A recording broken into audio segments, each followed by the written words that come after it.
Good morning, everyone. Going to talk about Russia's shift to drone warfare and drone warfare in general, as we've seen Russia shift its battlefield tactics to relying more on these loitering kamikaze drones provided by Iran.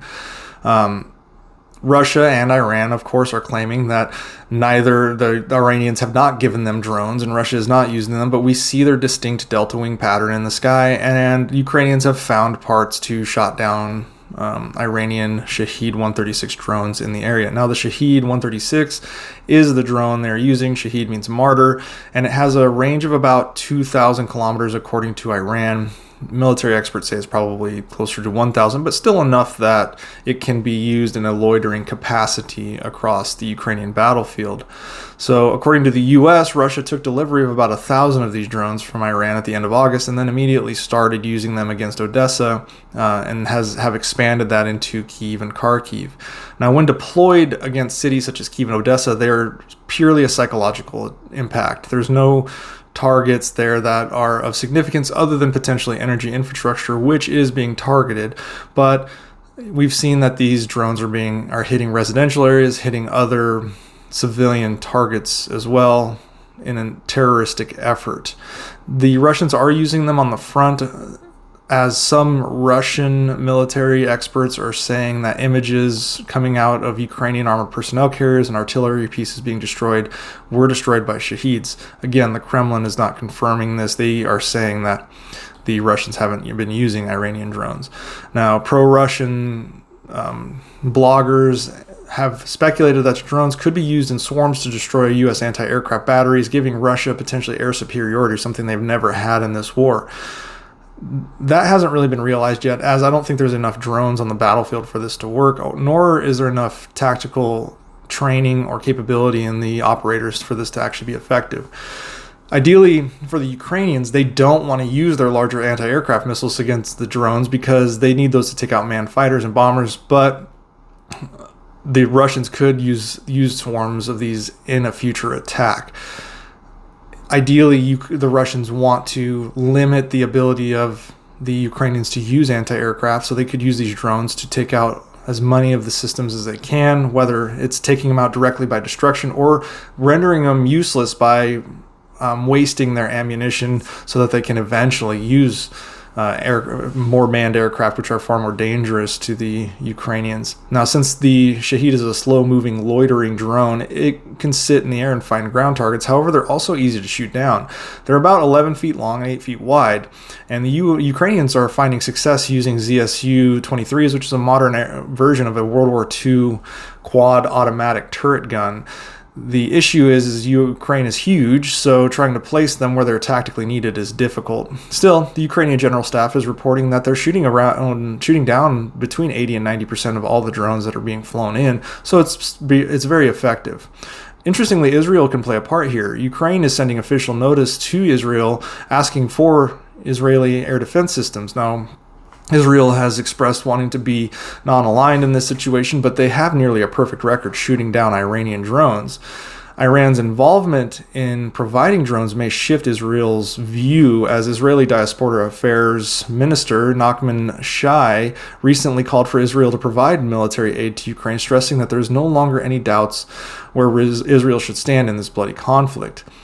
Israel obviously has a direct enemy in Iran, and they've stated as much, so they're not big fans of helping out countries or staying neutral to countries that are helping out Iran or Iran is helping out. Interestingly, historically, the tactic Russia is using has not been very successful. The Germans used a similar tactic against the British when they started launching V-1 flying bombs into London, and it did very little to sway the British sentiments on the war. If Putin's goal is to end the war and turn the Ukrainian people in favor of Russia keeping its annexed territories and suing for peace, that likely won't happen. Terror campaigns such as this rarely work in history. But that doesn't mean it's not dangerous, and it doesn't mean that this isn't going to be the future of warfare. So let's look at where we're at when we consider near-peer drone warfare.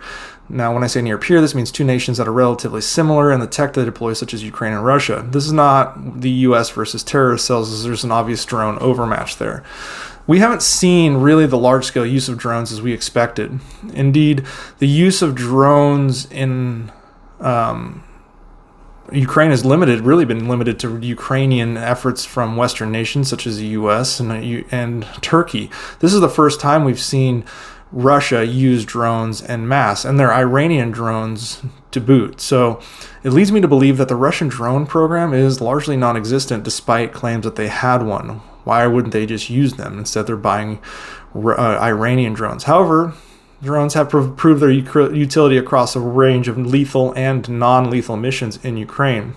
The Turkish Bayraktar, U.S. Switchblade, U.S. Scan Eagle, which is a surveillance drone that's great for artillery targeting, the new U.S.-made Phoenix Ghost have all been hugely beneficial, and the U.S. is actually considering selling Gray Eagles or Predator drones to Ukraine, which add a weapons capability to the drone past just a kamikaze drone.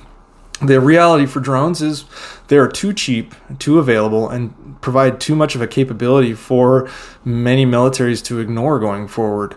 It's going to be the reality of the battlefield. So Ukraine even has been really resourceful with their use of off-the-shelf commercial drones. Some commercial drones have been used for recon and surveillance. Others have been fitted with small munitions and grenades to drop on enemy tanks with great effect.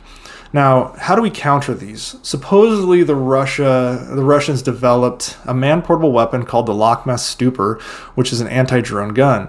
It uses, according to them, a burst of electromagnetic waves to disrupt drones' communication. It seems to be more of a fantasy for Russia right now because the Ukrainian drones have actually filmed Russians attempting to shoot down the very drone that is filming them, and with little success. They're also quite bulky. It is not to say the U.S. isn't fielding their own, but this technology is still in its infancy. As far as the U.S. is concerned, they have a plan for a 6-layer defense system, including what's called a ballistic low-altitude drone engagement system, a multi-mission high-energy laser, again, U.S. using lasers to take out drones, a next-generation fires radar that's designed for more advanced targeting of drones and specifically low-flying and smaller drones, a maneuver air defense technology, and then a more high-energy laser system that's attached to ships and vehicles. So a lot of different areas where the U.S. is considering defense. Now, the U.S. Navy is fielding a directed energy weapon on its ships, and the U.S. has a robust jamming capability both in man-portable 5 to 10-pound devices and larger vehicle-mounted devices. But honestly, a good old-fashioned Stinger works as well for the larger drones. And we'll see where this goes because a lot of this technology is in its infancy. As I said, where we're not seeing anything on the battlefield is largely because most countries that are involved in this space are still testing it, is drone swarms, a technology that was thought to be in development by Russia but seems to be non-existent. The Chinese are also developing the capability, and it's unknown where they stand. Iran is in a similar situation as well. Mainly theirs is aimed at targeting ships, but the U.S. has plans to develop its own swarm systems. And the plan is to use a networked drone system to sense, detect, identify, and potentially strike enemy positions before helicopters or cruise missiles or anything are required. The swarm will automatically scan a vast terrain, feeding video and targeting information to manned platforms, and the drones will either carry passive or active capabilities such as electromagnetic attacks, jamming, warheads attached to them as they are kamikaze drones for strikes, all of this on enemy targets across a wide area. This is all being tested actually in Utah right now.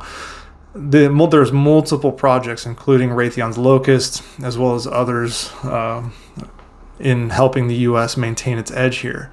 Now, regardless of where we go with drones, they're here to stay. It's a battlefield equalizer, frankly, much like Stinger missiles were an equalizer for people without air assets shooting down other countries' aircraft. Afghanistan used that very effectively against the Russians.